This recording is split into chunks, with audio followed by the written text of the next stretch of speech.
نحمدہ ونصلی ونسلم علی رسولہ الکریم اما بعد فاعوذ باللہ من الشیطان الرجیم بسم اللہ الرحمن الرحیم قال اللہ تعالی فی کتابہ المجید ولا تقف ما لیس لک بہ علم ان السمع والبصر والفؤاد کل اولئک کان عنہ مسئولا۔ صدق اللہ العظیم۔ سورۃ بنی اسرائیل 15واں پارہ آیت نمبر 36 ہے۔ آج دا درس قرآن جھوٹی گواہی کے متعلق ہے۔ کیا کسی کے فائدے کے لیے، کسی کو بچانے کے لیے کیا ہم جھوٹی گواہی دے سکتے ہیں یا نہیں دے سکتے؟ قرآن اور حدیث میں اس کا کیا حکم ہے؟ جو قرآن پاک کی آیت پڑھی ہے، اس آیت میں وحدہ لا شریک فرماتا ہے کہ اس بات کے پیچھے نہ پڑ جس کا تجھے علم نہیں ہے۔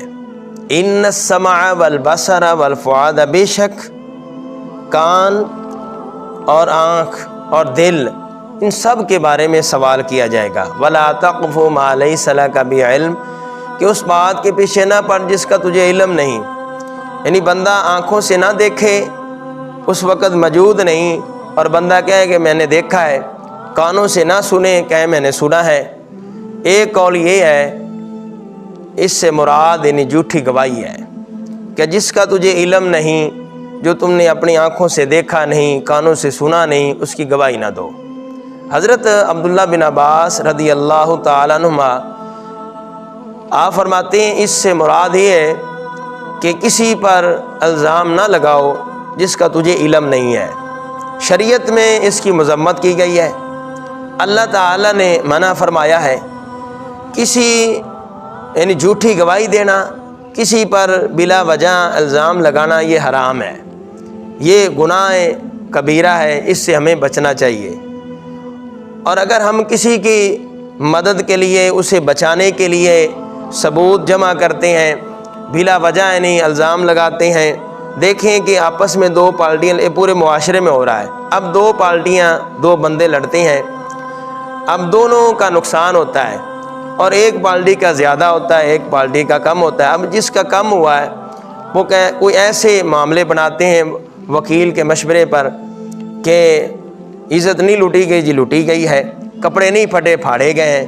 اسی طریقے طرح طرح کی اپنے آپ کو بچانے کے لیے، دوسرے پر اپنے آپ کو زیادہ دکھانے کے لیے، اس پر یعنی اسے ڈرانے کے لیے ہم اس حد تک پہنچ جاتے ہیں، اور لوگ اس پر یعنی گواہ بھی ہو جاتے ہیں۔ لوگ قرآن اٹھاتے ہیں، لوگ کہتے ہیں کہ ہم مسجد میں آتے ہیں، قرآن اٹھاتے ہیں، لوگ جناب جھوٹیاں قسمیں اٹھاتے ہیں، یہ سب منع ہے۔ حدیث پاک میں اس کی مذمت کی گئی ہے، اور اس پر عذاب کی وعید سنائی گئی ہے۔ حضرت عبداللہ بن عمر رضی اللہ عنہ سے روایت ہے، نبی کریم صلی اللہ تعالیٰ علیہ وآلہ وسلم نے ارشاد فرمایا کہ جو بندہ جھوٹی گواہی دیتا ہے، فرمایا کہ اس کے قدم ہٹنے نہ پائیں گے، اللہ تعالیٰ اس پر یعنی جہنم واجب کر دے گا۔ دیکھیں کہ آج دنیا میں بلا وجہ کسی کو پھنسانے کے لیے اگر کوئی جھوٹی گواہی دیتا ہے، اس پر عذاب کیا ہے، اللہ تعالیٰ اس شخص پر یعنی جہنم واجب کر دیتا ہے۔ تو اللہ تعالیٰ کی بارگاہ میں دعا ہے کہ اللہ تعالیٰ عمل کی توفیق عطا فرمائے، ہمیں ایمانداری کے ساتھ، پرہیزگاری کے ساتھ، تقوی کے ساتھ زندگی گزارنے کی توفیق عطا فرمائے، اچھے اصول کے ساتھ اپنے آپ کو بچانے کے لیے جو قرآن و حدیث کے میں حکم ہے، اللہ تعالیٰ اس طریقے ہمیں عمل کرنے کی توفیق عطا فرمائے۔